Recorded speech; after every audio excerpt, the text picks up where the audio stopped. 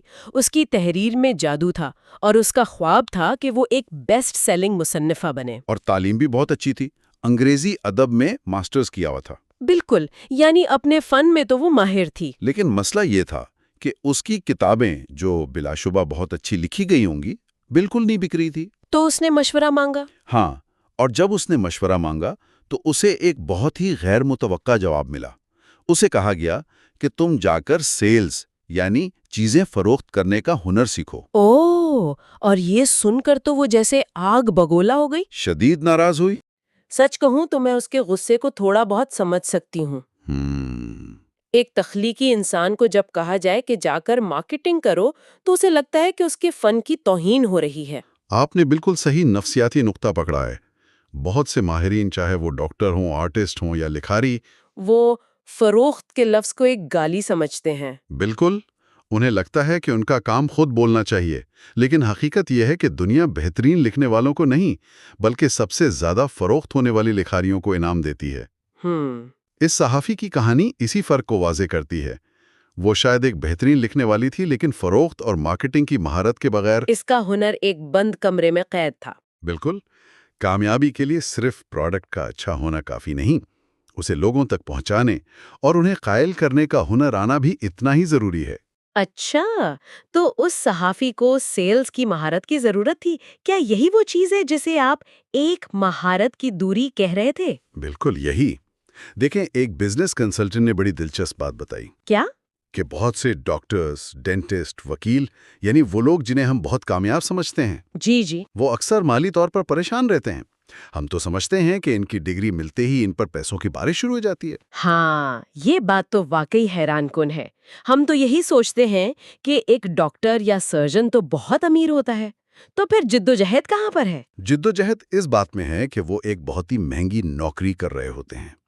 ان کی آمدنی زیادہ ہے، لیکن ان کے اخراجات بھی زیادہ ہیں، اور وہ مالی طور پر آزاد نہیں ہیں۔ مطلب وہ اپنے ہنر میں تو ماہر ہیں، لیکن مالی ذہانت میں نہیں۔ ایگزیکٹلی، مالی ذہانت صرف ایک مہارت نہیں، یہ کئی مہارتوں کا مجموعہ ہے۔